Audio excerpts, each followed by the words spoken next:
Un clásico. Me dicen que tenemos que hablar también de lo que es patologías congénitas, ¿no? ¿Verdad? Sí, doctor, se puede. Ya cuando nosotros hablamos de patologías congénitas, eh, nosotros tenemos que ver dos cosas. Cualquier alteración desde el punto de vista congénito va a alterar la anatomía en realidad. ¿Qué es lo que nos va a provocar generalmente cuando nosotros hablamos de patologías congénitas? Procesos obstructivos, el mayor porcentaje de los casos en cuestión de lo que es excreción urinaria, sea a nivel de cálice, sea a nivel de pelvis, sea a nivel de uretero, de la vejiga, propiamente del uretro, por una estenosis o unas válvulas uretrales posteriores. De tal manera que cualquier sintomatología desde el punto de vista congénito, lo que nos va a referir generalmente son por las complicaciones que se estén presentando. Si yo tengo un proceso obstructivo, tengo generalmente residuos urinarios, ectasias, incluso hasta hidronefrosis y alteración de la relación córtico-medular. Entonces, yo puedo tener desde una simple sintomatología de tipo infeccioso de vías urinarias, como ya estuvimos bien hablando, escuchando a sus compañeros el día de hoy, o a lo mejor procesos de tipo secundarios como daño renal y sintomatología desde el punto de vista de insuficiencia renal. Otra de las complicaciones que normalmente nosotros podríamos observar son la presencia o formación de cálculos y por lo tanto sintomatología desde el punto de vista litiasis, que podría ser una hematuria, un cólico renal, un proceso infeccioso, incluso en casos más severos, complicaciones como fío y hidronefrosis. Entonces nosotros tenemos que ir observando desde arriba. Acordémonos siempre algo, el riñón tiene esta forma, hacia la línea media, los ureteres bajan o descienden hacia lo que es la vejiga y sale a través de la uretra. Cuando nosotros hablamos de embriología y en su desarrollo embriológico hablamos de un feto, ¿se acuerdan que nosotros hablamos del metanefro, que se había un desarrollo más a nivel lumbar bajo, del conducto mesonéfrico que va a dar el brote ureteral que se introduce en el metanefro? Es decir, que teníamos doble origen embriológico, ¿se acuerdan? Metanéfrico y mesonéfrico. Entonces el riñón tiene que subir o migrar hacia la parte más lumbar y también por elongación del embrión hasta su posición normal. Asimismo, este conducto mesonéfrico iba a acompañar a las gónadas, ¿se acuerdan? Que en su momento de su descenso hasta el nivel escrotal iba a acompañarlo dándonos epilídimos, conducto deferente, vesículas seminales, conductos eyaculadores hasta lo que era hasta el nivel de la uretra prostática. Entonces, si ustedes se dan cuenta, podríamos tener alteraciones congénitas desde el punto de vista de su migración, tanto de testículos como del metanefro del riñón definitivo, dándonos ciertos trastornos. Cuando nosotros hablamos para tratar de esquematizar todo, vamos a hablar primero de las patologías a nivel renal. ¿Qué patologías podríamos ver nosotros a nivel renal? En el número, ¿no, verdad? Podríamos tener agenesia renal unilateral o bilateral. La unilateral es compatible con la vida versus cuando la bilateral no va a ser compatible con la vida. Probablemente si nosotros tenemos una agenesia unilateral no nos vamos a dar cuenta, salvo que hagamos alguna ecografía en algún momento de las etapas de la vida de la persona, sea a nivel pediátrico o a veces en forma casual nos damos cuenta ya en adultos cuando estamos haciendo estudios y se les solicita ecografía. Entonces, en cuestión del número podríamos tener agenesia, uni o bilateral. Otra de las posibilidades que podríamos tener serían los riñones supernumerarios. ¿Por qué sería un riñón supernumerario? Por un doble metanefro. Ya que podría ser unilateral o bilateral.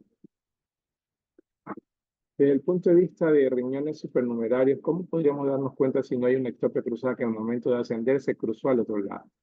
Acordémonos de esta anatomía. Si yo tuviese un riñón supernumerario, imaginemos de este lado, ¿cómo puedo saber yo si es un riñón extra de ese lado o una ectopia cruzada si yo no veo del otro lado una sonda renal o el riñón? Moisés Pazmiña, ¿qué opinas? ¿Cómo podríamos darnos cuenta?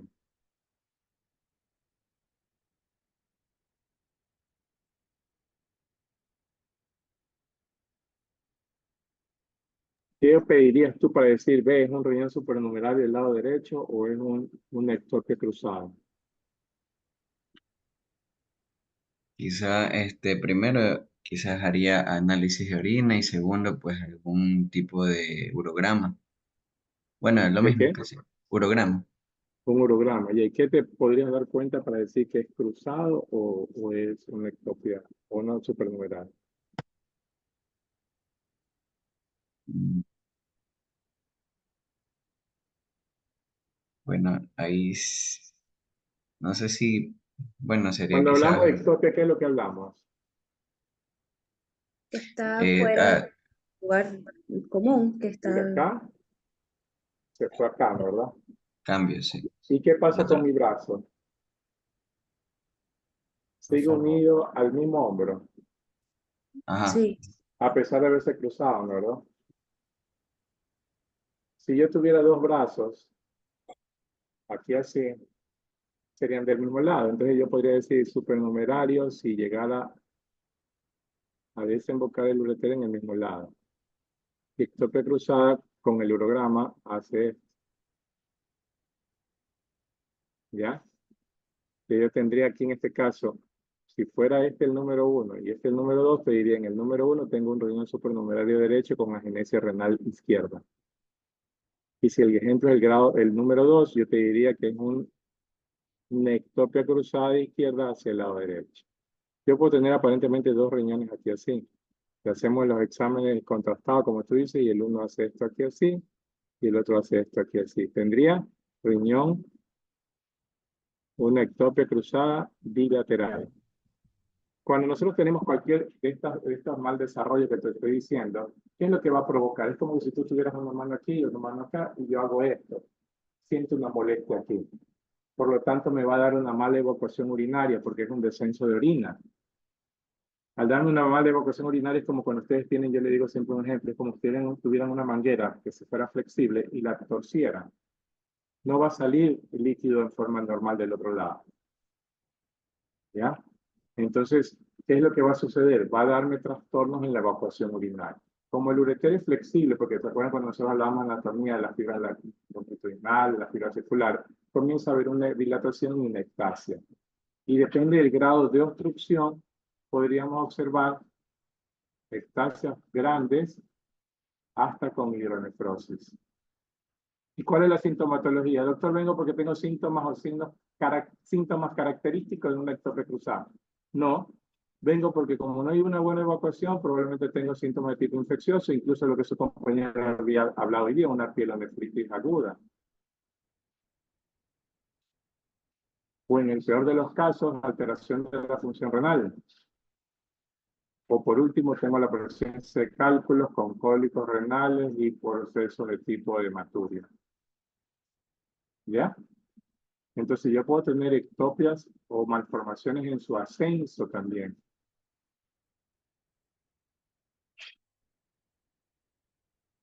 Que podríamos haber ectopias cruzadas, riñones pélvicos, es decir, se quedaron a nivel de la pelvis, nunca subió uno, tengo un riñón aquí y el otro riñón lo tengo por acá. No subió. ¿Cómo podemos descartar que no sea una tosis renal? Normalmente el paciente acostado, cuando hay una tosis, el riñón se vuelve a su posición normal. Se hace una regresión parada, desciende. Una, una ectopia con un riñón pélvico, en cambio, acordémonos que los vasos son acá, si fuera normal, y simplemente se elongan hasta acá. Si no, normalmente fuera pélvico, toda la desembocadura de su pedículo renal fuera abajo, nunca va a ser acá arriba. Además que el ureter fuera más tortuoso y vean los trastornos que les digo de la ectasia del mismo. A veces en este caso el paciente dice, y si es flaco, dice doctor, me siento una masa aquí a nivel del abdomen. Y ustedes palpan efectivamente, hacen un eco y un riñón. ¿Ya? Entonces, para darnos cuenta que fuera un riñón pélvico y no tóxico, radiografía acostado y radiografía de pie, para ver si no cae el riñón. Bajando, podremos observar otro tipo de patología a nivel de pelvis renal. La pelvis renal, acordémonos que los cálices vienen aquí así, pelvis renal y ureter. Normalmente el riñón va aquí así. Media pelvis intrarrenal, media pelvis extrarrenal. Podríamos tener alteraciones como pelvis intrarrenal,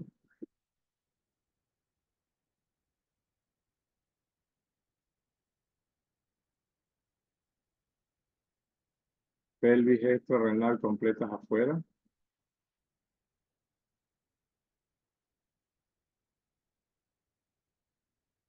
podríamos tener pelvis rechoncha, que es la gente habla.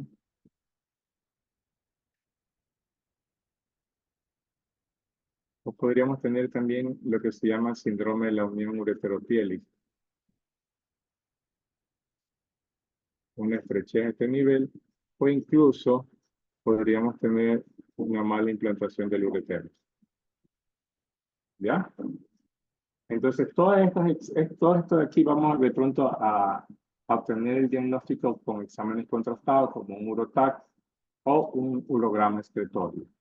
¿Qué es lo que nos va a provocar esto de acá? Normalmente, si no tengo una mala evocación, como en este caso, que tengo mala evocación en este caso y en este caso, IBU.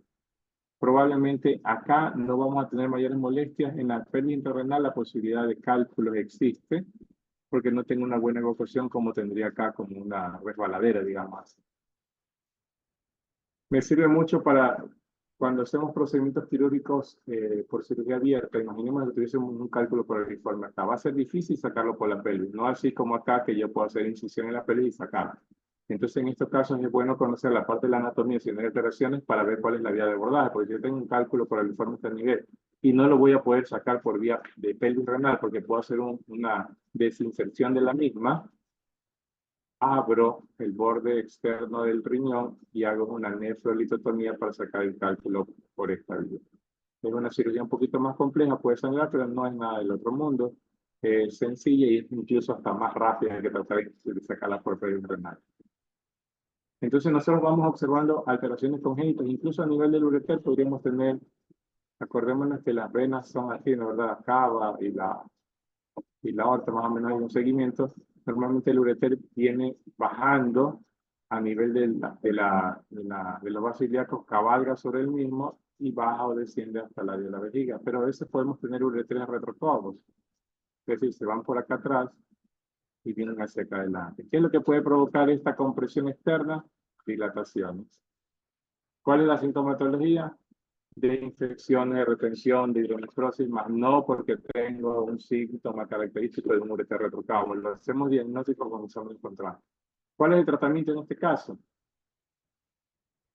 Hacer una sección del ureter y volver a reanastomizarlo acá adelante. No vamos a cortar la acá o la aorta, ¿no? ¿Verdad? Tendríamos que hacer una resección de anastomosis lateral, más o menos en bisel. Nunca un ureter se secciona y se sutura así. Porque en el momento de suturar podríamos provocar estenosis. Siempre lo tendríamos que hacer como en bisel. Para que en el momento de suturar me quede así. ¿Ya? Entonces, vamos viendo, hay ureter retrocavo, también hay lo que se llama megaureter. ¿Qué es el megaureter? No es más que la dilatación del ureter distal.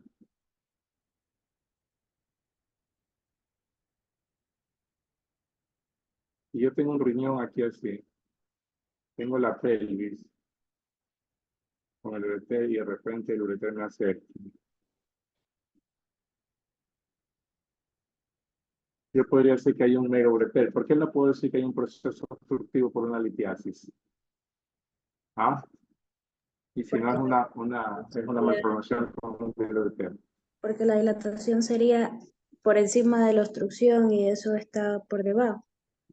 ¿Cuál es la obstrucción aquí? No hay obstrucción porque el problema es de la fibra. Si yo tuviera un proceso obstructivo, si yo tuviera esta dilatación, lo primero que sospechara que hay un proceso obstructivo aquí abajo. Ajá. Pero cuando yo tengo un proceso obstructivo, ¿se acuerdan que yo decía lo primero que se dilata son las fibras, lo primero que se altera son las fibras circulares y yo podría tener Una leve ectasia completa. Completa, hasta el lugar del proceso obstructivo. Y posteriormente, cuando no me doy cuenta, yo iba a tener que causar una alteración de las fibras longitudinales y circulares, alterado desde el proceso obstructivo hacia arriba con hidronefrosis, ¿verdad? Pero yo tengo solamente un segmento de ureter dilatado. Si hubiese habido un proceso obstructivo, lo más probable con este tipo de alteración es que la alteración debió haber sido hasta arriba. ¿Ya? Entonces ahí viene la diferencia. Mira, pero ¿por qué este segmento nomás? Claro que si ya le hago un diagnóstico a los 60 años, a lo mejor encuentro una hidronefrosis severa. Hago el medio algo con contraste y no veo una obstrucción como litiasis, tumor, sino que algo ha pasado. Yo digo, uy, eso ya tiene tiempo. Probablemente tuviste una alteración congénita.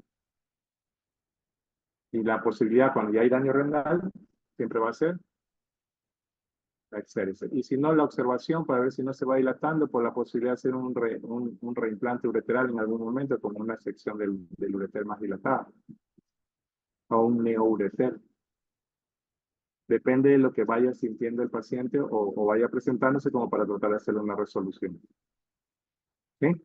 Otra de las complicaciones que nosotros podemos tener es que en el ureter distal, que debería salir a nivel del meato, tenga una saculación del mismo y en vez de haberse abierto el ureter aquí con el meato, se abre acá y lo que me va a provocar una ectasia es lo que se llama ureterocele, que podría ser unilateral o bilateral. Cuando tengo esta obstrucción, sí voy a tener primero una dilatación leve, luego voy a tener una dilatación severa, con la presencia incluso de hidronefrosis, si yo no me doy cuenta con la sintomatología de infecciones vías urinarias, la posibilidad de litiasis, litos, y la posibilidad de una hidronefrosis. Cuando yo tengo en forma bilateral, el diagnóstico se lo va a hacer a veces radiológicamente con exámenes de contraste. Y en ocasiones yo puedo ver este tipo de imágenes de así. Veo como un halo oscuro. Ya le voy a mandar unas imágenes que se dice como cabeza de cobra. Ustedes han visto la cobra cuando abre sus alerones, eso es como una oreja y ves unas sombras negras hacia los lados. Ese tipo de imagen es muy parecido al que se ve radiológicamente y es un signo patognomónico de un ureterocele. Si ustedes ven radiológicamente ese signo, dicen ustedes, esto es un ureterocele. Si algún día le preguntan, ¿hay signos radiológicos patognomónicos de enfermedades? Es decir, que si ustedes lo ven, ¿está en enfermedad? Sí, este es uno. ¿Ya? ¿Cuál es el tratamiento? Despechar el ureterocele, abrirlo, ampliarlo para que haya un drenaje correspondiente. Y controlarlo después para ver si de pronto ese corte amplio que se ha hecho vaya a provocar de pronto un reflujo vesicoureteral. Que también podría ser una alteración congénita cuando hay pérdida del mismo por un ureter amplio, por un meato ureteral amplio que provoca un reflujo y ese reflujo, si yo estoy admisionando hacia la parte inferior, al hacer un reflujo puede haber dilataciones, dolores lumbares en el momento de admisionar, infecciones vías urinarias o hidronefrosis que se ha habido en los casos. Que en los casos de reflujo lo que nosotros tenemos que hacer es un reimplante ureteral. Cuando hablamos de este tipo de alteraciones que estamos diciendo acá, de una mala implantación o de un síndrome de la unión, lo que hay que hacer es sección de este segmento que está mal y volver a hacer un reimplante aquí. Es lo que se llama una pieloplastia. Solo en estos dos ejemplos, no en el de acá ni en el otro que decía intrarrenal. En el síndrome de la unión y en la mala implantación ureteral.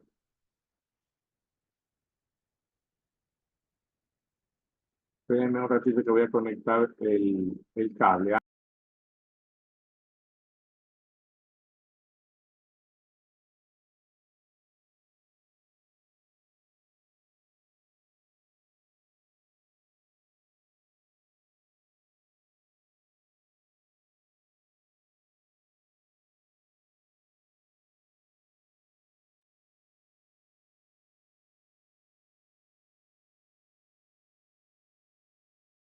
Ya, vamos.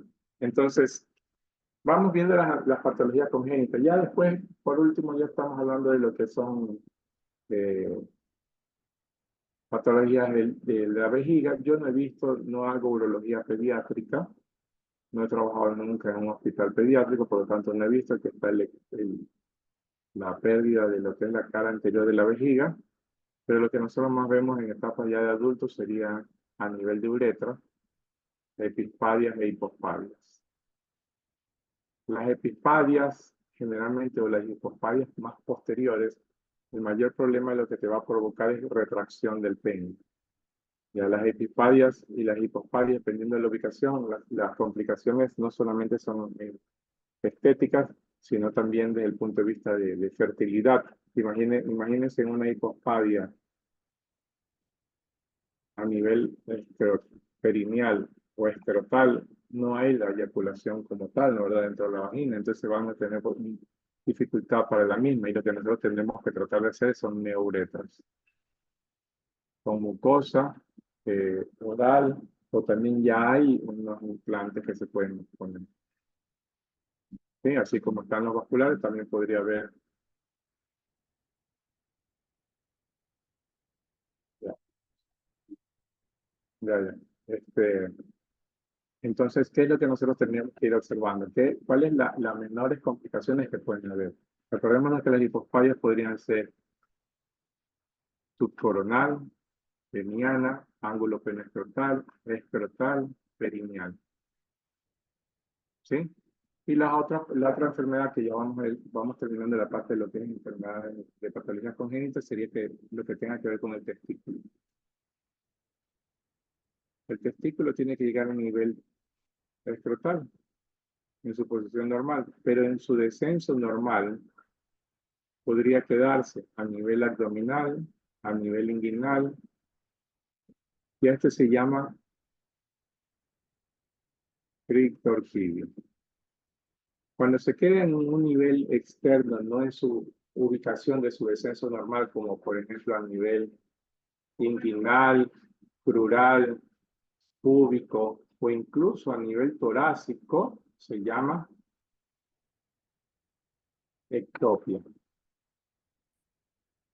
Siempre se ubica a este nivel por la temperatura para poder tener dos funciones normales, o en ese lugar para tener dos funciones lo más normal posible, que sería una función exógena que nosotros vimos la otra vez a nivel de fisiología, y una función endócrina. La función exócrina va a ser la formación de espermatozoides, y la formación endócrina la formación de testosterona. Entonces, si nosotros no lo ponemos en su posición normal, podría haber una mala función de las dos cosas a nivel de su desarrollo en la pubertad y traerle trastornos de un mal desarrollo, crecimiento y de pronto de problemas de fertilidad.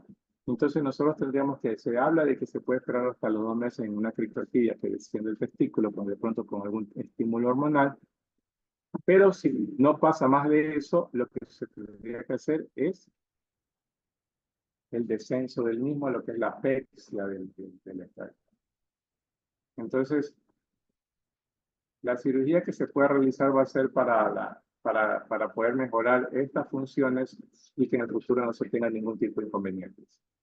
Otra de las cosas por las cuales se tiene que haber un descenso del mismo es porque en muchas ocasiones es mejor investigar si hay o no hay, si hay una crictorquidia, hay una ectopia o hay una agenesia testicular, antes que se nos pase, y que hay un porcentaje entre el 15 y el 20% de los testículos no descendidos a nivel abdominal que se transforman en cáncer testiculares en la etapa de adolescencia o del adulto joven. ¿Ya? Entonces, es mejor decir, no hay, que después que pasó algo. ¿Ya? ¿Alguna pregunta en lo que corresponde a patologías congénitas hasta aquí? He hecho un Doctor, ¿y la resumen de lo pelvis que... rechoncha? ¿Perdón? ¿Y la pelvis rechoncha? Esa no. Ya, la pelvis que está más dilatada normalmente tiene una buena evacuación, y para eso tú tienes que hacer un examen que es el urograma excretorio, porque nosotros tenemos que ver es que si evacúo la...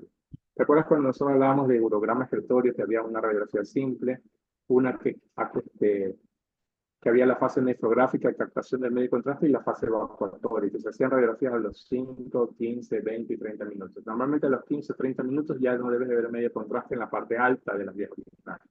Ya debía estar a nivel de la vejiga. Entonces tú dices que tiene una buena evacuación a pesar de que nosotros encontramos este tipo de patología. Lo que más común que podríamos tener son infecciones, sí, porque tengo una dilatación. Y si llega a ver el caso que tenemos infección a repetición y sea la causa y puede hacerse una pieloplastia, que es un recorte de esta pelvis amplia, se la podría hacer, pero es un procedimiento quirúrgico grande, para lo mejor si tú me dices que tienes una infección una vez al año, que normalmente es manejable, pero siempre de observación. ¿Ya? En ocasiones, una vez yo tuve un paciente y por eso a veces hay que ver si es que yo debo hacer o no debo de hacer.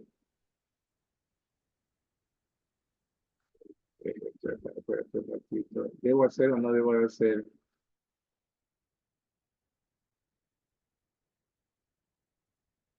Hay un nuevo,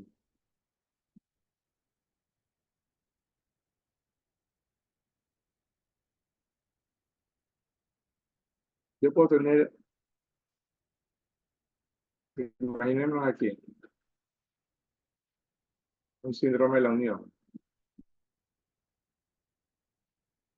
Tengo 8 años y también tengo 80 años.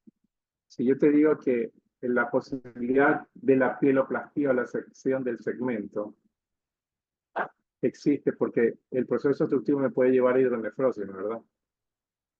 Pero si yo tengo 8 años, probablemente le pueda plantear la observación del paciente por unos años y terminar haciendo una pieloplastia si sigue ampliándose o hay un aumento o alteración de la relación corticomedular con hidronefrosis. Pero si yo tengo 80 años y le hago un diagnóstico y me ha vivido esto y tengo todavía buen parénquima, yo en este caso le diría observación.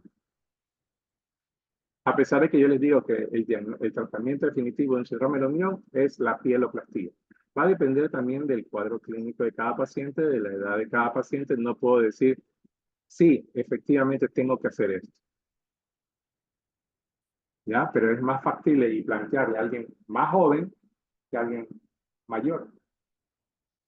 Al de 8 años yo le podría decir, mira, tiene un síndrome de la unión, le hago un urograma excretorio, veo que hay buena evacuación. Ya a los 30, 15 minutos ya no veo el medio de contraste, ya no veo, solamente veo el riñón. Hagamos un eco cada 6 meses y yo veo que en el eco de pronto, por ejemplo, puedo tener una leve ectasia aquí así. Después de 3, 4 años, sigo viendo esa leve ectasia que está ahí. No nos ha dado mayor infección. Diría, observemos y vayamos viendo. De repente, si yo veo este de acá y después de un año, a los 9 años, ya veo esto más acá así, con una alteración de la relación corticomedular, diría, ¿sabes qué? Tenemos que hacer una pieloplastia. Pongamos un catéter doble J, esperemos, o hacemos algún tipo de cambio hasta que sea un poco más adulto y podamos hacer el procedimiento, se lo podría hacer. Porque estoy tratando de salvaguardar la función del riñón. ¿Ya? Entonces, no siempre, a pesar de que te diga que sería quirúrgico, tengamos que hacerle cirugía a todos. Tenemos que observarlo y en muchas ocasiones tomar la decisión si le hago o no le hago. ¿Ya?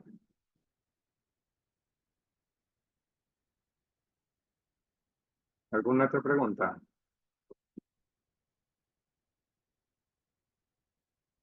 ¿No? Ya, haremos la grabación ahorita para de pronto después de unos 15 minutos hablar nuevamente sobre infecciones viejorinarias.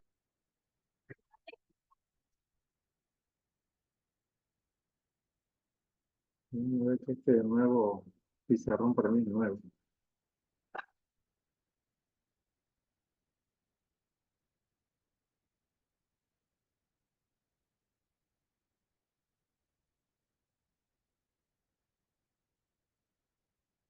Vamos a ver cómo me va.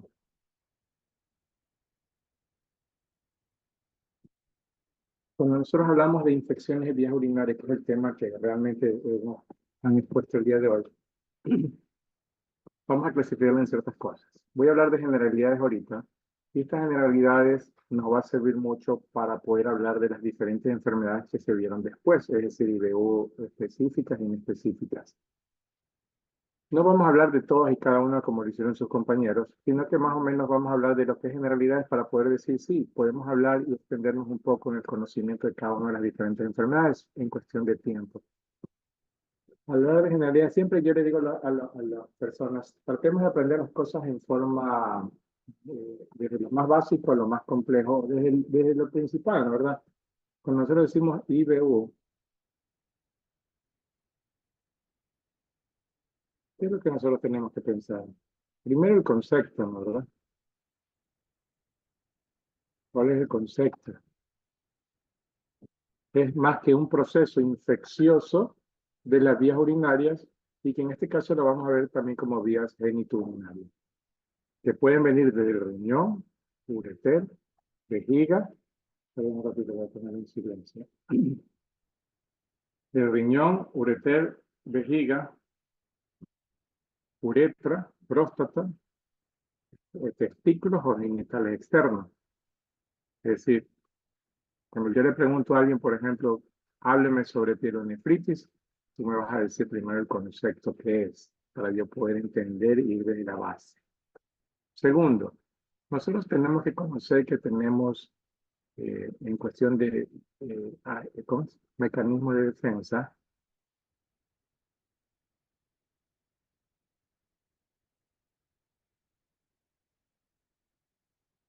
que podrían ser diferentes tanto en el hombre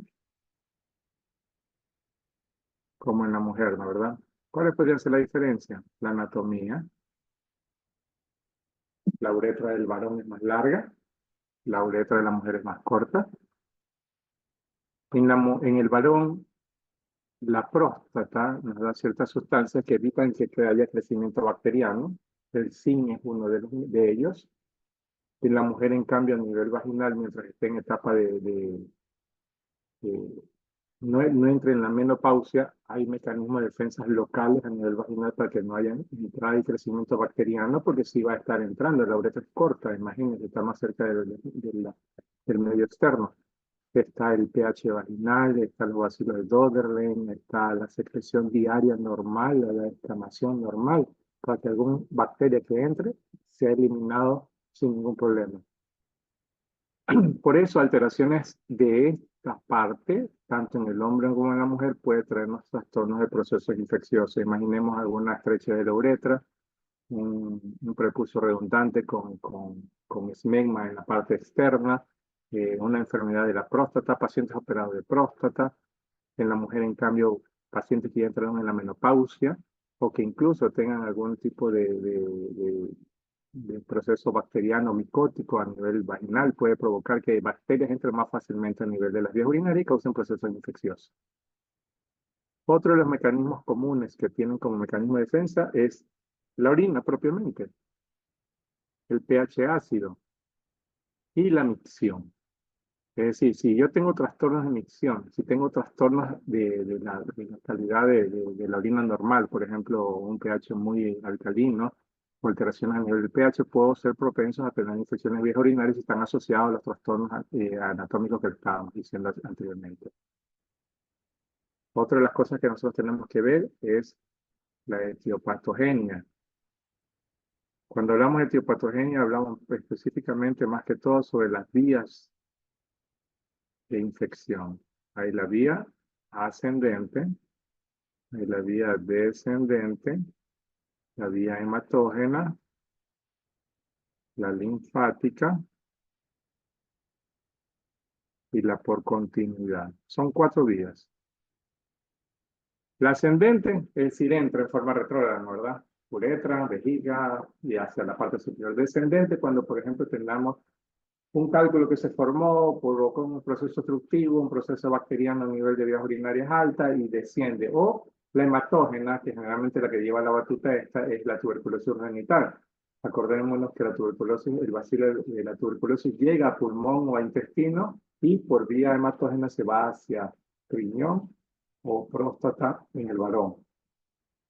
Y esto, cuando ya descienden o son abiertos hacia las vías urinarias, descienden y causa procesos infecciosos bajos. La linfática está la filariasis como ejemplo y la por continuidad generalmente las fístulas vesicocolónicas. ¿Ya? Son las vías de infección que existen. Entonces, ahora ya estamos hablando de esto, pero tendríamos que hablar sobre agentes etiológicos. ¿Quiénes forman los procesos infecciosos vías urinarias? Tenemos algunos, ¿verdad? Bacterias. Sí. ¿Cuál es la más común? La E. coli. Puede haber un estafilococo, puede haber una pseudomonas, puede haber una klebsiella, o cualquier otro patógeno que podría provocar procesos infecciosos vías urinarias. Puede haber procesos de patologías urológicas virales. También sus compañeros hablaron hoy día de enfermedades de transmisión sexual, ¿no verdad? El herpes, el papilomavirus humano, el SIDA. Podría haber hongos o micóticas. La cándida. La cándida podría ser. Parasitarias también. ¿Cuáles son las parasitarias como ejemplo que dieron hoy día en dos enfermedades? ¿Ah? La tricomonas. Bueno, eso no es mujer. La esquistosomiasis, que es el ejemplo más común que nosotros podríamos tener en la actualidad,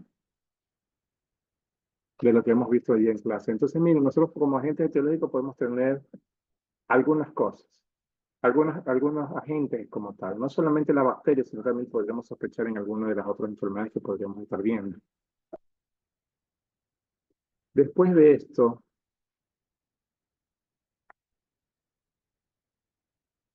en orden, vamos descendiendo, vamos a ver el cuadro clínico.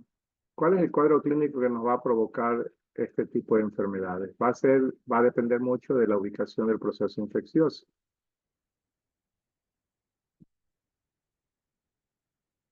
Por ejemplo, si yo tuviese un proceso de vías urinarias alta, ureter y riñón, las molestias lumbares vamos a tener. Podríamos tener síntomas generales como dolores, fiebre, escalofrío, astenia, anorexia.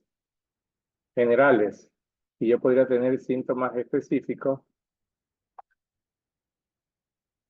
en este caso un dolor muy específico a niveles genitales externos, tipo cólico del lado derecho, izquierdo, irradiado, sintomatología específica como disuria, colaquiuria, dicturia, que me indicarían procesos de tipo irritativo. Imaginémonos que yo le dijera a usted, doctor, tengo un dolor en la espalda, un dolor lumbar con fiebre y escalofríos, y tengo disuria y polaquiuria. ¿Qué es lo que ustedes sospecharían? Un proceso infeccioso, porque tengo síntomas irritativos urinarios generales, incluso inferiores, pero si no tengo un dolor específico en la parte lumbar.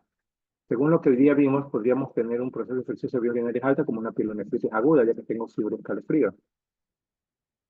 Pero si yo les digo, doctor, yo vengo porque tengo un dolor a nivel perineal, disuria, me arde el orinar, tengo algo de dolor o fiebre y un dolor a nivel hipogástrico, podríamos sospechar en procesos de tipo infeccioso de vías urinarias bajas.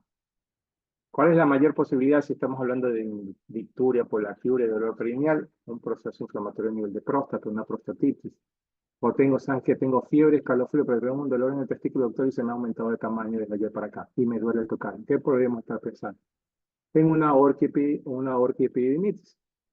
Es decir, de acuerdo a los signos o síntomas, nosotros podríamos poder saber más o menos dónde está ubicado el proceso infeccioso o más o menos hacer un diagnóstico diferencial. ¿Por qué? Porque el diagnóstico como tal lo vamos a hacer por medio de exámenes de laboratorio, como ya hablamos la vez pasada, y exámenes de gabinete como ecografías, tomografías. Porque yo puedo decirle, tengo fiebre, escalofrío, y usted dice, bueno, hay una pielonefritis para mí. Y le hacen una tomografía y tengo una ectasia,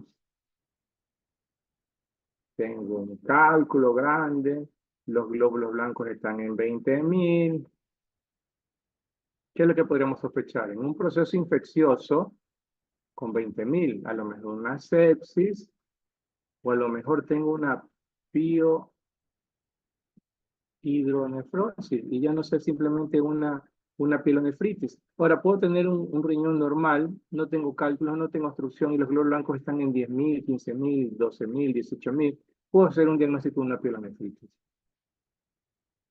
¿Ya? Es decir, miren, vamos haciendo la historia clínica, sabemos algo en forma de generalidades, Y vamos viendo qué es lo que en los exámenes que nosotros vamos solicitando, dependiendo de la evolución de la enfermedad. Siempre yo les digo a ustedes, siempre vean al paciente el estado general. Si es un paciente que dice, doctor, si me duele, y estoy tranquilo, sentado, y los glóbulos blancos me dicen 12.000, a lo mejor lo mando a su casa, como les decía. Pero a lo mejor tengo 18.000 y estoy tirado, con fiebre, con medio, que ni me puedo levantar, ingrésalo, obsérvalo, o si tengo 20 y pico mil de blancos y el paciente casi no te responde, ingrésalo y probablemente un área de terapia intensiva buscando alguna otra cosa, que podría haber incluso hasta abscesos periodonales.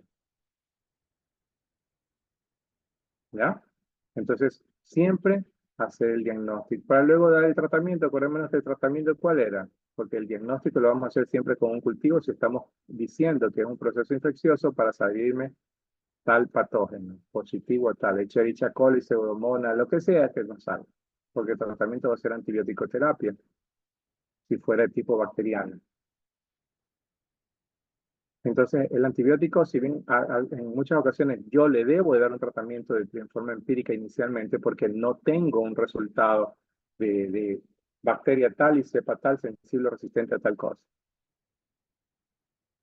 Pero yo tengo que esperar entre las primeras 24 o 48 horas la mejoría del paciente o por lo menos los exámenes laboratorios. Si tenía 20.000, mañana le hago unos exámenes, después comenzar un tratamiento, a lo mejor debería tener 17.000, 18.000, a lo mejor 15.000. Pero no de 20.000 pasar a 24.000. Así, ¿no? ¿Qué quiere decir? Que el antibiótico no me está haciendo el efecto, la dosis no es la adecuada o la combinación no es la adecuada. Hasta que pueda obtener el resultado. Y a lo mejor pasar a medicamentos de administración intravenosa, vancomicina, la ertapenem, el meropenem, o alguno de estos medicamentos que realmente yo tengo que hacer un seguimiento más estricto a los mismos. Este tipo de medicamentos no lo puedo manejar en casa. Debería manejarlo hospitalariamente. A veces el paciente puede estar bien, doctor, no tengo ninguna sintomatología, pero tengo una E. coli que sale resistente a todo y solo sale sensible al meropenem. Lastimosamente tendríamos que ingresarlo para poder darle la administración porque no hay medicamento por vía oral para eso. ¿Ya? Entonces todo va a depender mucho de esto. Entonces ya podemos hacerle un tratamiento. Esto en forma general es un esquema como tal. Pero para poder ver qué es lo que también está pasando, tendríamos que hablar de las clasificaciones de las infecciones de vía urinaria. Acordémonos que dentro de lo que es las clasificaciones, eh, hoy día hicimos una en la exposición, ¿no? ¿Verdad? ¿Cuál era la clasificación que hoy día hablaba? Por ejemplo,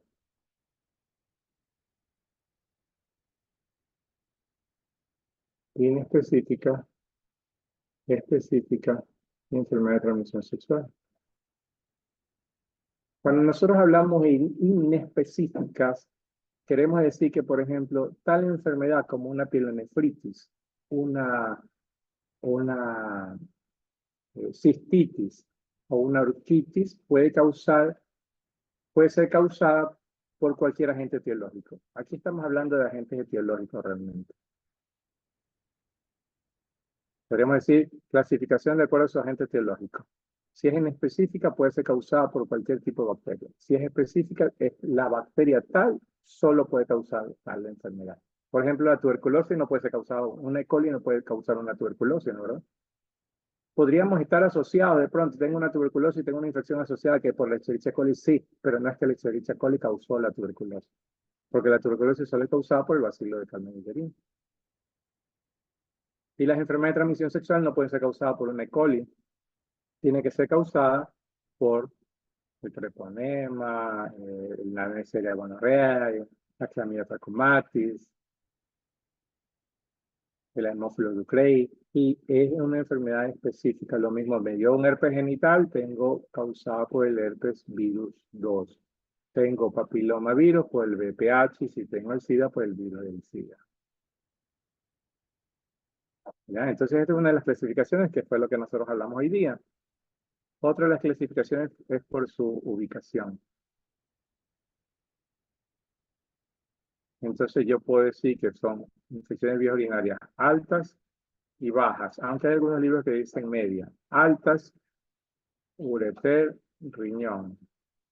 Bajas se dice de vejiga para abajo, uretras, genitales, y aunque también hay una clasificación que dicen que la media es a nivel de vejiga.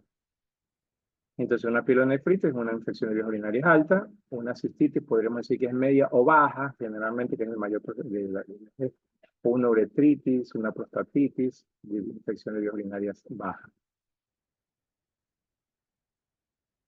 De acuerdo al tiempo de presentación.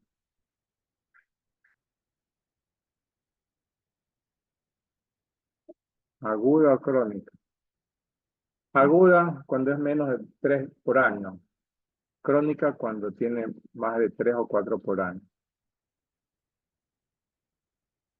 Es decir, doctor, tengo mi quinta infección de vías urinarias y yo te catalogo como una infección de vías urinarias crónica. ¿Por qué estás con infección?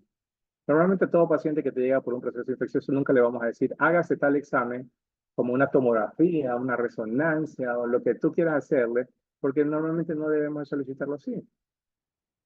Vamos con un cultivo y los exámenes básicos que vimos en la clase anterior. Y de ahí nosotros decimos, bueno, tratémoslo como tal, pero de repente si yo en este año te veo 3, 4 veces en menos de 5 meses, yo le digo, no, pues tú ya te estás haciendo una infección de vías urinarias crónica. ¿Cuál es la causa? Investigamos un poco más allá, a lo mejor en la segunda o en la tercera causa, tercera crisis de infección.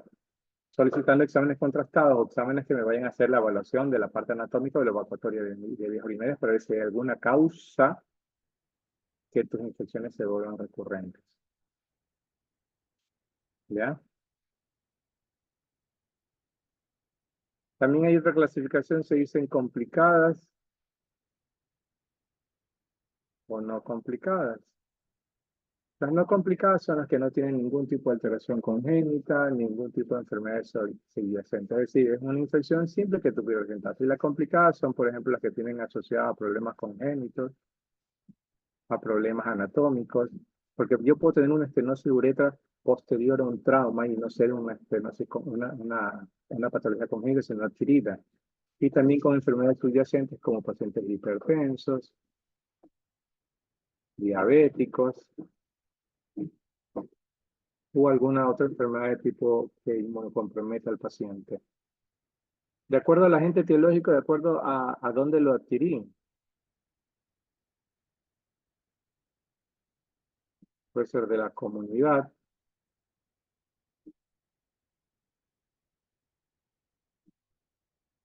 o nosocomial, o hospitalario, ¿no, verdad? Normalmente las más comunes son la E. coli, la filococos, mientras que acá están la Klebsiella, la pseudomonas.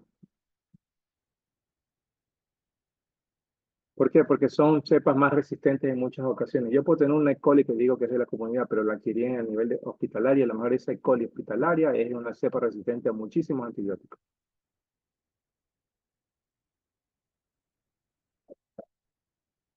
¿Sí?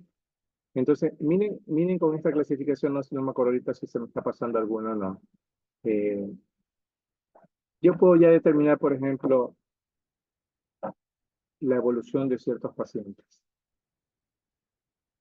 Me llegó un paciente que ha sido operado, que había manejado sondas durante unos 15 días, se fue a su casa y me llega después de un mes con un proceso infeccioso, es diabético, hipertenso, aunque la primera vez que yo lo voy a ver, yo le digo, a ver, ¿cómo el cuadro clínico, el estado general del paciente? Puede ser las 3 vías que yo le digo, puede ser que esté estable, puede ser que esté inestable, con glóbulos blancos 15.000 o 20.000. Pero si yo tengo un paciente diabético con glucosa de 400, con un cuadro hipertensivo no controlado actualmente, con una bacteria que sería, por ejemplo, una pseudomonas, que sale sensible solamente al meropenem, ¿yo paciente lo puedo manejar ambulatoriamente? No. ¿Por qué? Porque tengo muchas complicaciones, incluso la principal, además de la infección de vías urinarias y que la bacteria sea resistente a muchos antibióticos, más que todo es su problema de glucosa de 400, porque puede llevarme a una cetocidosis en algún momento y una sepsis. ¿Sí? Entonces, miren, ustedes acuérdense en esta clasificación, ustedes dicen, bueno, es una infección urinaria baja, pero imagínate que tuviera fiebre, escalofrío, puño, percusión positiva con ectasia, y hasta incluso con una colección perirenal. Ojo, no se me está haciendo solo una pielonefritis que se formó por una bacteria adquirida hospitalariamente, sino que se me está haciendo un absceso, donde yo a lo mejor tendría que pensar en un drenaje, si no mejoramos. A más de que el antibiótico que le puedo manejar, no lo puedo hacer ambulatoriamente. Y los glóbulos blancos me están diciendo 18.000, no lo voy a manejar. Así sea 15.000, yo no lo manejaría ambulatoriamente. Hoy día usted tiene que quedarse por lo menos unos 3, 4 días, dependiendo de ver cómo van los exámenes, para ver si le podemos dar el alta. El mayor problema que nosotros tenemos como médicos, y ustedes lo van a tener también, en nuestro medio, es la parte económica del cual maneja el paciente. Doctores, que yo no me puedo quedar porque me sale caro. Y ustedes dicen, bueno, le sale caro, pero yo no lo puedo, darle el alta. En tal caso, usted firma alta petición sabiendo todo lo que le puede suceder. Incluso a veces pacientes con seguros médicos, ustedes saben que los seguros dicen, ya, le cubrimos todo, pero tiene una cobertura de $5.000, y a lo mejor en un ingreso con un área de terapia intensiva se le va eso y queda debiendo más. Entonces, a veces, desde el punto de vista económico, es la que hace que en ocasiones los médicos tomemos malas decisiones de decir, bueno, vean, manejémoslo ambulatoriamente a ver qué pasa. ¿Y malas decisiones en qué sentido? Porque a lo mejor no regresa con ustedes y regresa con otro médico, con otra institución hospitalaria, donde lo primero que van a hacer es hablar mal de la atención que se le dio en el lugar anterior. Pero ¿cómo le van a haber mandado de alta? Que no puede ser posible, que... Entonces ahí vienen los problemas. Yo siempre le he dicho, el enemigo más grande del médico es otro médico. ¿Por qué? Porque de pronto, sí, no debiste haberlo mandado, no debiste haberte dejado manipular por el paciente familiar, sino hacer tú, se hace esto y si no, usted se lo lleva. Pero en muchas ocasiones, a veces, pudiendo manejar pacientes ambulatoriamente, van donde otro médico y desde el punto de vista económico del médico, dice, no, tengo que ingresarte para ponerte el suelo, ponerte antibiótico intravenoso, tener 2 o 3 días y poder hacer cobro de honorario. Eso ya entra en la parte ética también. ¿Ok? Entonces, miren viendo esto que nosotros hablamos. Voy a hacerles algunas preguntas a ustedes. Por ejemplo, podemos hablar, como yo les decía hace un rato, no voy a hablar de específicas, unos 15 minutos más terminamos la clase. Yo, por ejemplo, Alay Mosquera, ¿está aquí? Sí, doctor, aquí estoy. Ya, a ver, Alay. ¿Qué me puedes decir sobre una cistitis aguda? Bien, si estamos hablando de cistitis, al tener la última parte de itis, estamos hablando de una inflamación, ¿verdad? Y si estamos hablando de cistitis, estamos hablando de la vejiga. Entonces va a ser una inflamación que se dé a nivel de lo que es la vejiga urinaria. Como estamos hablando, Así es. quiere decir que el cuadro de este va a ser un poco no tan grave como sería en el caso de que sea una cistitis crónica. Entonces, bueno, eso sería, que es lo único que le podría decir por ahora. Pero escúchame, tú puedes decirme más. Por ¿Ya? eso yo dije, primero hablamos de generalidades. Y siempre cuando te pregunten algo, tú tienes que hablar como cuando te dicen, todos ustedes saben lo que es un ensayo, ¿no? ¿Verdad? Un Sí. ensayo es su criterio, pero tiene que seguir una guía o unos parámetros. Yo no puedo hablar de un ensayo e irme a hablar de tratamiento sin saber el concepto, sin hacer un desarrollo del problema, un diagnóstico del problema, un tratamiento del problema, para yo poder decir. Entonces, por ejemplo, yo como les dije al principio, por eso les dije, las generalidades nos va a ayudar muchísimo para poder hablar. Yo no voy a hablar de cada enfermedad. Pero una cistitis aguda, perfecto, comenzaste con el concepto, como yo comencé con el concepto de infección. Es un Ya. proceso inflamatorio de la vejiga que no tiene mucho tiempo de acuerdo a la clasificación que nosotros hablamos, ¿no verdad? Claro. Cuyo Y ahí, agente etiológico, ¿hay algún agente etiológico específico cuando nosotros hablamos de cistitis aguda? No, porque está dentro de la clasificación inespecífica, que puede ser cualquier patógeno bacteriano, microbios mencionaron. de los que se mencionaron inicialmente. Y que podría tener una cistitis aguda de la comunidad. El más común es el E. coli, ¿me puedes decir? Cuya sintomatología, porque vamos a hablar del cuadro clínico, ¿cuál sería la sintomatología de una cistitis? Ya hablamos algo de proceso, debería ser un dolor hipogástrico, ardor, disuria, polaquiuria, que podría tener síntomas generales o síntomas específicos. ¿No? Las generales, si está asociado a un proceso infeccioso, fiebre, escalofrío, bueno, estamos hablando de un proceso ya más, un poquito más fuerte. Pero el dolor siempre va a ser bajo. No es que solo la pielonefritis le puede provocar fiebre y escalofrío, una orquitis puede provocar fiebre y escalofrío. ¿Ya? Entonces, la sintomatología va a ser muy variable dependiendo de la severidad del cuadro clínico. Que tenemos que hacer un diagnóstico, porque estoy de acuerdo que yo comencé a hablar de esta cosa, diagnóstico, cuyo examen nosotros tendríamos que hacer un examen de diagnóstico, que el principal va a ser un cultivo de orina, vamos a hacer una ecografía por si acaso tengamos enfermedades, algún otro tipo de enfermedad que me estuviera provocando el proceso inflamatorio. Dentro del cuadro clínico habría que ver la edad del paciente, porque una cistitis puede presentarse en cualquier edad, ¿verdad? Una cistitis puede presentarse en una mujer, sí, en un varón también. En la mujer premenopáusica, a lo mejor una infección de vías urinarias simple, en una enfermedad, en una posmenopáusica, a lo mejor como complicaciones de los procesos de menopausia. Ya no tienen los mecanismos de defensa, lo que va a provocar que infecciones entren y que de repente, si yo lo he visto en primera ocasión, porque estamos hablando de una aguda, pues si nosotros no evaluamos bien o valoramos la evolución durante el próximo año, si me recae nuevamente, porque a lo mejor el tratamiento no va a ser solo el antibiótico, sino también dar tratamientos hormonales locales a niveles genitales. Pero si hablamos de una cistitis en un paciente mayor, varón, con retención urinaria, hablamos de una infección de vías urinarias bajas, una cistitis en primera ocasión, pero a lo mejor tenemos que tratar el proceso obstructivo prostático o irritativo. Y que el resultado no es hacer un diagnóstico de cistitis, porque simplemente es un proceso inflamatorio de la vejiga, sino poner el agente etiológico. E. coli, estafilococo, una Klebsiella, una pseudomonas, con el antibiótico adecuado.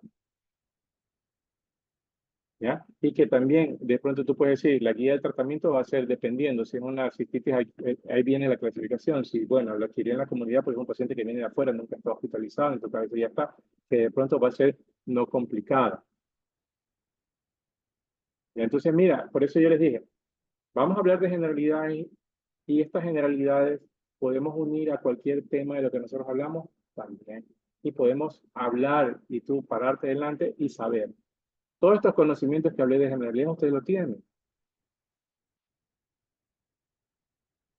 Pero yo me quedo corto por el miedo de hablar de lo que sé, pero no lo quiero expresar o no lo puedo expresar o no lo sé expresar de pronto. Pero lo que yo te dije ahorita, lo escuchaste hace un rato y tú lo sabes, ¿no? ¿Verdad? Tú sabes las clasificaciones, tú sabes el tratamiento, pero siempre es bueno en la cabeza de nosotros poder decir, voy a hablar de esta forma, como un embudo, conceptos, todo tratamiento, perdón, diagnóstico, tratamiento, para terminar hablando ya al final lo que quiero decir. Porque si yo soy el paciente y ustedes son el paciente y yo te expliqué, mira, tú tienes una cistitis aguda, que es tal cosa, mira, tú tienes esta sintomatología, te vamos a hacer estos exámenes y el tratamiento que te voy a manejar es de acuerdo a esto de aquí, aquí, acá. Hemos venido así. Y te he dado toda la información que tú necesitas y tú vas a estar tranquilo y feliz. Y el mayor porcentaje de los pacientes, no te digo que todos, salen diciendo, ¿sabes qué, doctor? Me gusta que usted me ha explicado tan bien que yo ya entiendo todo lo que tengo y qué es lo que tengo que hacer. No simplemente, ¿qué tienes? Dolor, ardor, ya, hazte unos exámenes, mañana nos vemos y tómate esta medicina. Y salen y dicen, ¿qué te dijo el doctor? Realmente no me dijo nada.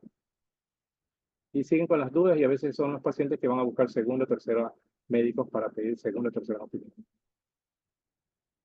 ¿Ya? Si yo te pusiera un ejemplo de una pielonefritis crónica, hablamos de lo mismo, pero la sintomatología no va a ser baja, sino alta, ¿verdad?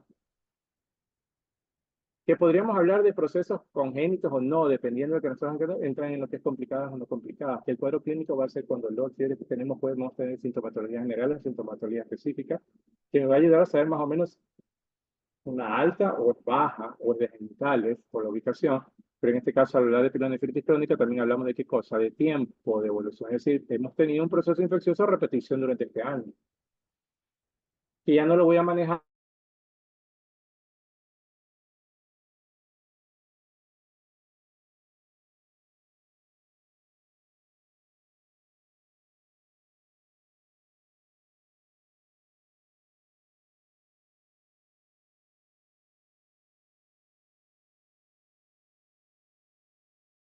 tratar lo que es la litiasis.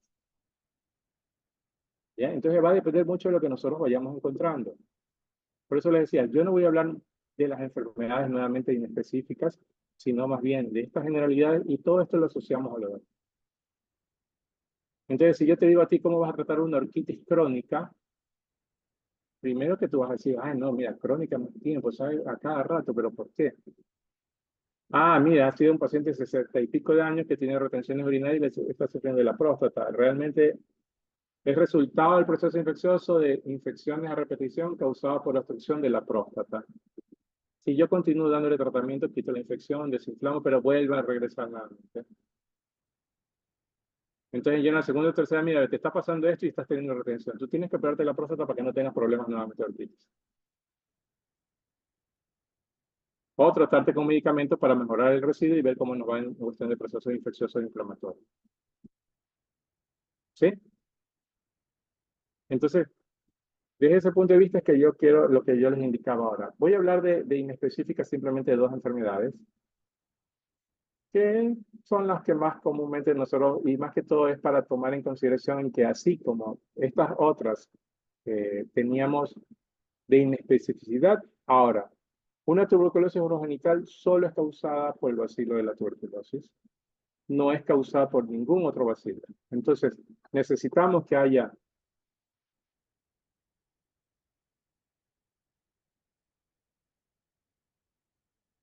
el bacilo de Camegeri que entre o al pulmón o al intestino, que por vía hematógena vaya al riñón o a la próstata. Como toda tuberculosis llega y produce un tuberculoma, una calcificación, una fibrosis que va a largo tiempo. No es que me llegó el bacilo y mañana tengo tuberculosis. Va a haber deformidades anatómicas y eliminación del bacilo causando estrecheces de ureter o a nivel de vejiga. Se habla que inicialmente está en el fondo y en el techo y puede provocarme retracciones vesicales, provocándome estas imágenes en la vejiga cuando hacemos exámenes con contraste, que se llama vejiga en árbol de Navidad. Y finalmente vejiga de poca capacidad redondas, que se llama vejiga en bola de billar. Signos patognomónicos de una tuberculosis urogenital a nivel de vejiga. Los cálices deberían de ser así, como un cáliz. Cuando hay alteraciones como en domo, los cálices, como en domo de camello, se dice que es otro signo patognomónico de tuberculosis urogenital. Una estrechez de ureter podría ser provocada por cualquier cosa, sí, pero deberíamos tener procesos de tipo irritativo que nosotros sospechemos infecciones como para decir podría haber una tuberculosis urogenital. Ante la sospecha de sintomatología de infecciones, fiebre, molestia, ardor, disulia por la fiebre, y tenemos este tipo de alteraciones, siempre cuando hacemos un examen, porque vamos a pedir un cultivo de orina, vamos a tener una orina ácida,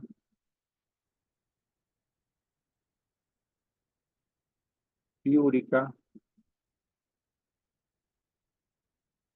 y aséptica o cultivos negativos. Esta triada en un examen de orina cuando sospechamos infecciones urinarias, tenemos que pensar en la posibilidad de una tuberculosis urogenital. ¿Por qué no sale cultivos negativos en este tipo de pacientes? Nayeli.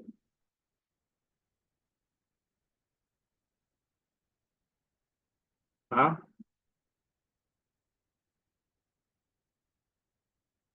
¿Por qué no sale? ¿No está Nayeli? Se fue, bueno. Catherine García.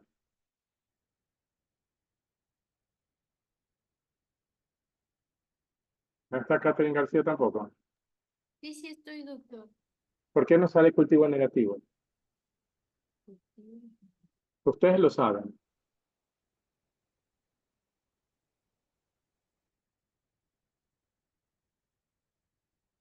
Eduardo Hurtado.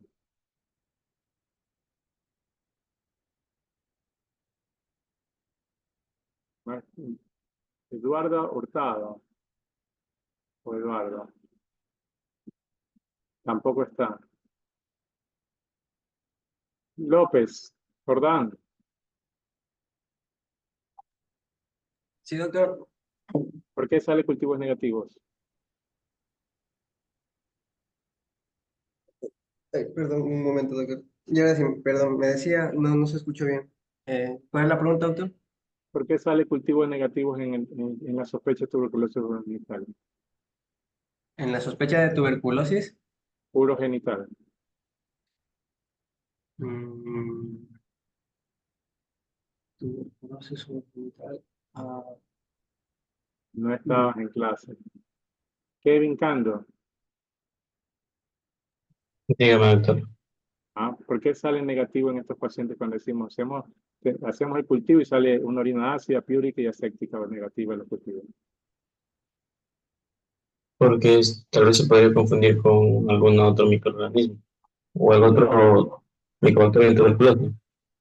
¿Por qué no nos sale el Mycobacterium tuberculosis en el cultivo ahí?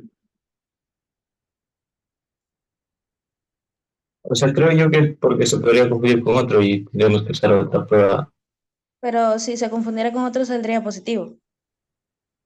Positivo a O alguna sea, bacteria. pero sí, quizás pudiera ser porque la diseminación fue por vía hematógena. No, porque para el cultivo del bacilo de la tuberculosis, ¿cuál es el cultivo específico del mismo?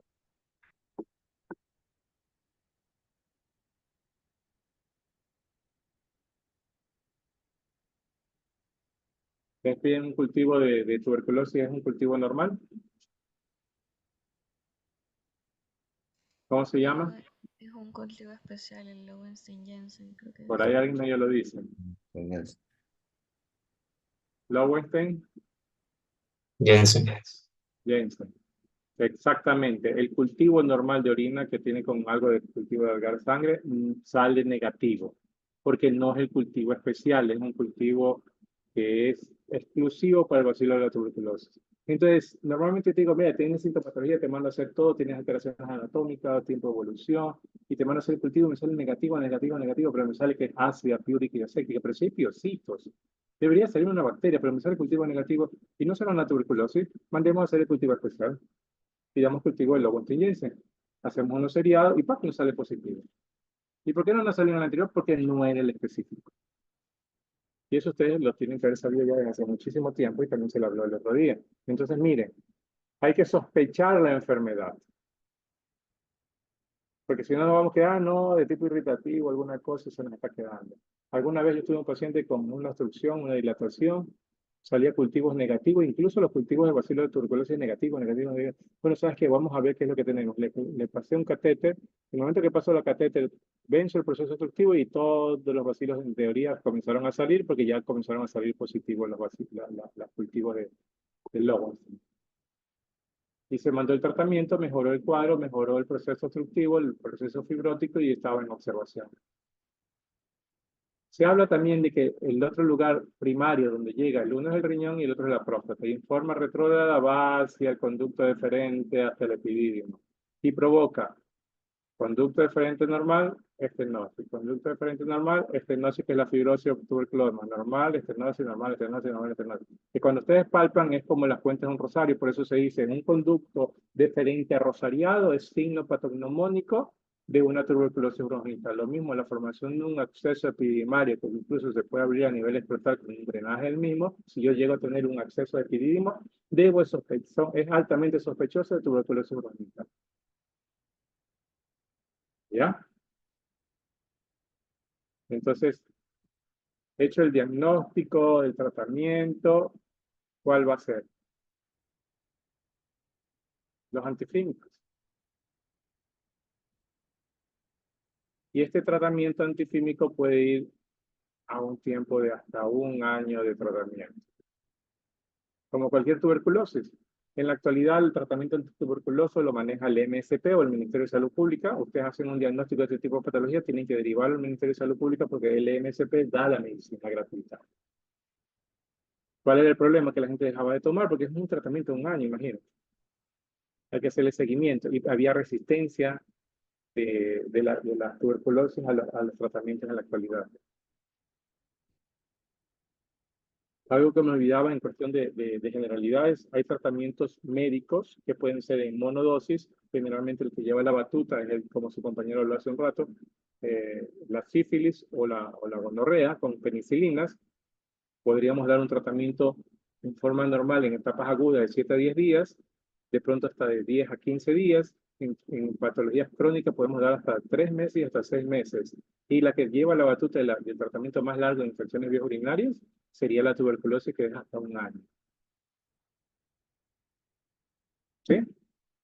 Otra de las enfermedades que nosotros podemos observar aquí en específica, como le decía hace un rato, no vamos a hablar de cada uno, bueno, algo de la filaria con el parásito, la obstrucción linfática, y que va a provocar es el edema como tal, ¿no? ¿Verdad? Lo que se conoce como elefantiasis, es un edema escrotal, por eso se lo nombra como infecciones vías urinarias inespecíficas, pero también está la esquistosomiasis como enfermedad. Está la esquistosomia hematobium, que es el parásito causante del mismo, y se lo nombra en nuestro medio porque da sintomatología irritativa de tipo vesical con hematuria como cuadro clínico principal. ¿Qué es lo que pasa? El paciente micciona en un charco de agua, bota los huevitos, se transforman en larvitas, en cercarias que dentro del caracol son eliminadas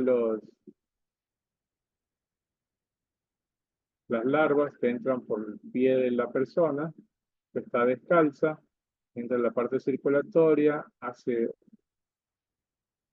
un paso por pulmones, por hígado, que se transforma en etapa adulta, y cuando ya van a botar los huevos, la hembra provoca un proceso irritativo a nivel de la vejiga, rompe la mucosa, elimina el huevito, provocando procesos inflamatorios de nivel de vías urinarias como cistitis, hematuria, que podrían hacerse crónicas si no se hace un diagnóstico y un tratamiento, y que en muchos de los casos causa tanta irritación que puede provocar y ser causante de cáncer vesical. Como su compañero hablaba, bien es cierto, podemos hablar de este tipo de enfermedad dentro de lo que es el continente americano, en el sur principalmente. El mayor porcentaje de cuadro clínico que nosotros podemos observar es a nivel de África. ¿Sí? Y por último, vamos a hablar de enfermedad de transmisión sexual. Es corto, vamos a hacer simplemente un cuadro. Como les decía, nadie te llega diciéndote, doctor, vengo porque tengo una sífilis, o vengo porque tengo un herpes, o vengo porque tengo un linfogranuloma venérea, un granuloma inguinal o alguna de estas cosas. Vengo porque tengo de pronto un problema a nivel de uretra,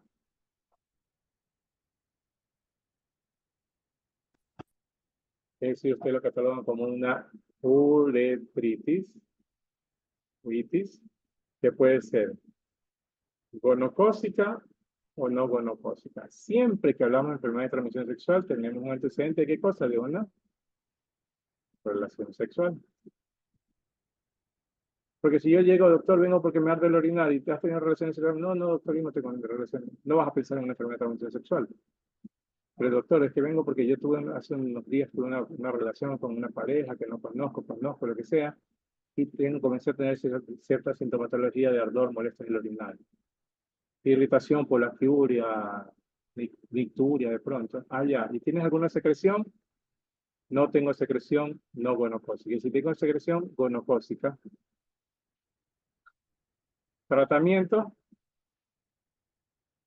Penicilina. Si tengo alergia, la eritromicina, la letrotriciclina, puedes dar también cefalosporinas o ceftriaxonas, cefalosporinas intramuscular en una sola dosis. Si es no gonocócica, puede ser causada por la clamidia, un ureaplasma o un micoplasma. Y el tratamiento, acordémonos siempre este. Doxiciclina, 100 miligramos cada 12 horas por 10 días. y la comúnmente conocida acitromicina, 500 miligramos al día, en una sola dosis, pero también se la puede dar por 3 o 5 días. Esto nos va a ayudar al tratamiento de muchas de las otras enfermedades que nosotros vamos a hablar. Entonces, si tengo antecedentes de relaciones sexuales, piensen en estas dos posibilidades. Si tengo secreción o no tengo secreción. Pues por eso se dice gonocócica o no gonocócica, o una uretritis con secreción o sin secreción. De ahí vienen las enfermedades de tipos vesiculares.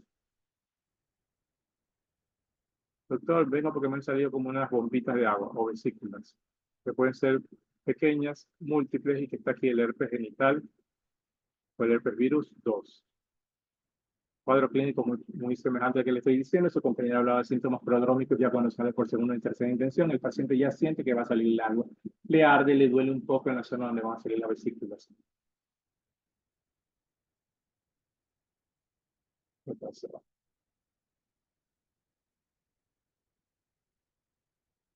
Salí de nuevo y entrar, no sé qué pasó.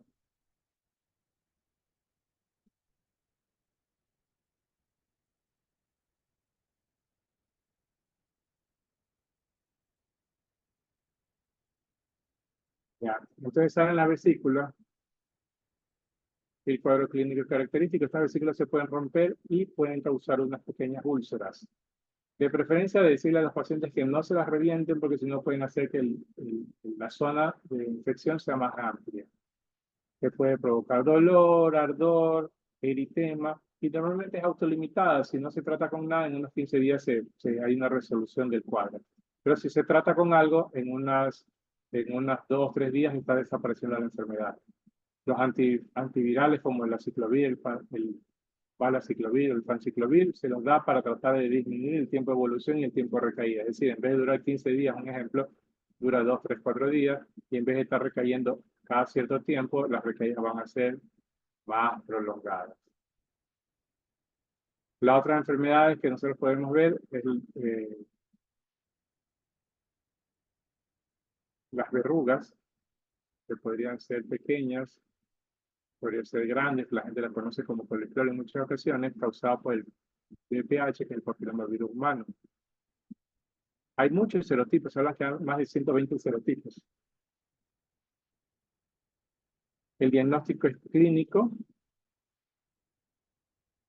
No hay un tratamiento, porque al ser una enfermedad viral no hay una cura. Es un tratamiento de lo que se vaya presentando, que puede ser por crioterapia, electropoulación, o con ácido, como el ácido tricloracédico, como su compañero hablaba hace un rato. Pero este papilomavirus humano puede provocarme la verruga venérea o el condiloma fulminado. Este es visible al ojo. Este no lo podemos ver.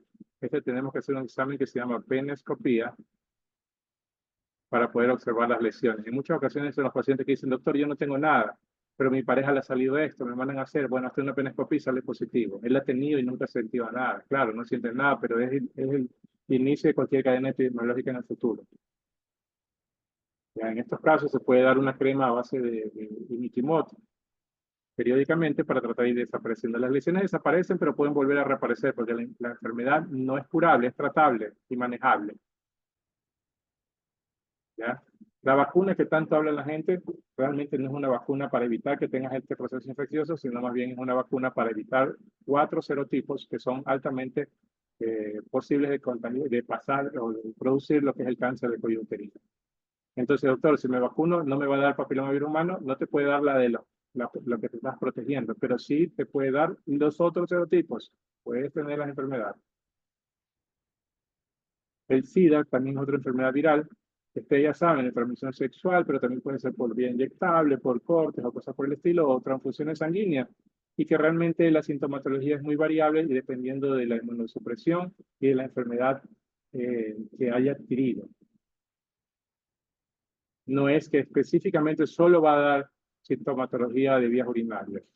Puede ser que no tenga nada, pero tenga alguna tuberculosis pulmonar.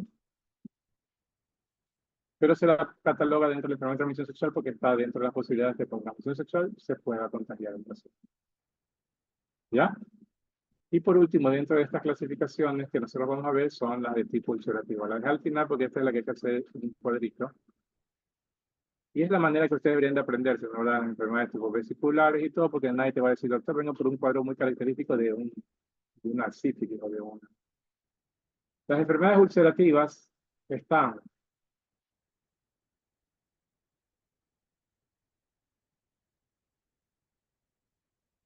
la sífilis, chancro, el linfogranuloma venéreo y el granuloma inguinal. Treponema pálido. ¿Quién da el chancro? Goyes.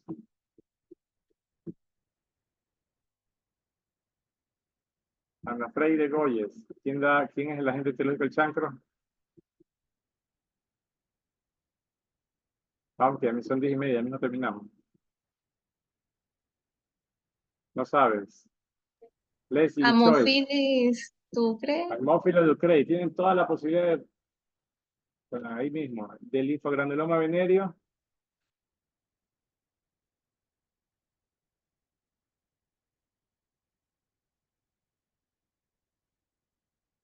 La clamidia. La clamidia. El Tricomatis. granuloma inguinal.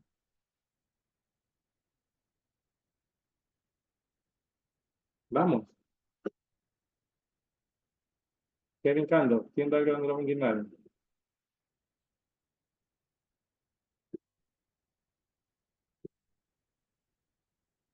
El que le Klebsiella, doctor, ¿no? El Ciela. La Klebsiella granulomatis. Granulomatis. Granulomatosis. Ya. Estos son los agentes teológicos y cuyas similitudes están entre estas dos y entre estas dos. Este cuadro clínico me va a dar una úlcera. Este también me va a dar una úlcera. Y aquí voy a tener úlcera más ganglios inguinales. Úlcera más ganglios inguinales grandes. ¿Esta úlcera es dura o blanda? A ver, busquen, ustedes tienen ahí el celular, la computadora. Vamos, para saber de una vez.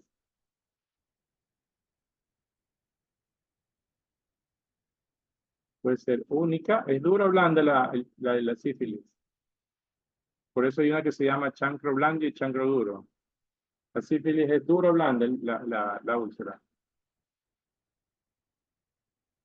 La del chancro es blanda, si es de la Haemophilus ducreyi, doctor. ¿Cómo? Si es de la Haemophilus ducreyi, el chancro sería blando.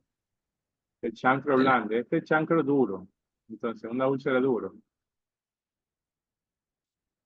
Esta es una úlcera blanda.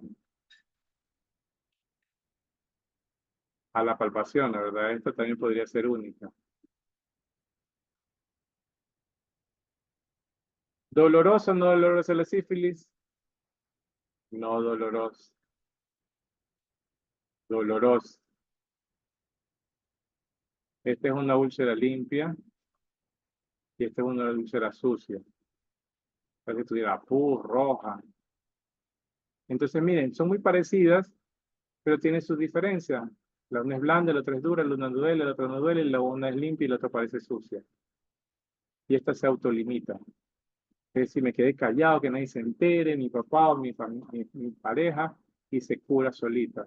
Pero mentira, no se cura solita, sino que se autolimita y puede pasar a la sífilis secundaria y terciaria, la que ustedes ya conocen, ¿no verdad? Incluso está en la sífilis. Entonces, los dos se dan tratamiento. La de la sífilis habla de la penicilina. Esta se puede hacer con una ceftriaxona, una cefalosporina.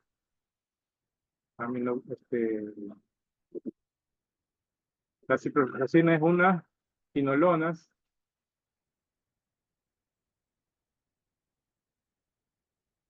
Pero acordémonos de la vez pasada, la combinación de doxy con acitromicina. Puedo darle en esta y en esta. Si tengo alergias, claro, tengo que buscar una tetraciclina o una eritromicina, cosas por el estilo. Aquí la diferencia de los linfogranulomas son unas úlceras también a nivel de genitales que pueden ser únicas o múltiples, pequeñas, pero que principalmente los ganglios inguinales son los que están inmersos. Es decir, tiene ganglios aquí, grandes, amplios, que incluso pueden formarse abscesos. El linfogranuloma venéreo es mucho mayor el proceso inflamatorio inguinal que el granuloma urinario.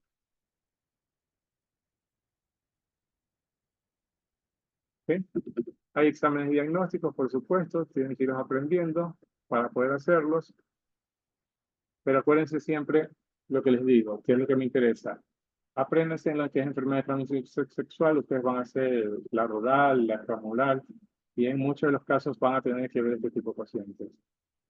No se van a acordar, acuérdense si es enfermedades ulcerativas, si es enfermedades de tipo verrugosa, si es enfermedades de tipo ¿cómo es? Vesiculares, o si hay antecedentes de relaciones sexuales, pero tenía un problema de tipo uretral. O por último, doctor, vengo porque me arde el orinar. Entonces le preguntas, ¿has tenido relaciones sexuales previas? Sí, ¿con pareja fija o no? No con mi novia, o con mi esposa, o con una pareja por ahí, encuentros casuales. Todavía se manejan así. Entonces siempre tomar en consideración, ¿tiene secreción o no tiene secreción? Y manejarlo ahí como tal. Si no hay antecedentes, bueno, manejarlo como una infección de vías urinarias, a lo mejor una uretritis, una cistitis, nada más, que no tiene nada que ver con una enfermedad de transmisión sexual. Siempre preguntar por la misma, principalmente si está en edad que puedan tener las mismas. ¿Ya? A un niñito de 2 años no deberíamos preguntarle, pero a un muchacho de 18, 19 años, 20, 30 años, ya deberíamos preguntar por algún tipo de antecedente por la posibilidad de que exista alguna de estas infecciones. ¿Alguna pregunta, chicos? Si no, vamos terminando. ¿No? Entonces, nos vemos la próxima semana, jueves, si tenemos la última clase, ¿no? ¿Verdad? De ahí vamos conversando. Igual yo ya mismo les paso más tardecito, el tipo de la tarde, voy a pasar algunas imágenes de lo que hemos estado hablando hoy día al grupo. ¿Sí? Nos vemos entonces. Ya, doctor. Gracias, doctor. Gracias, doctor. Gracias.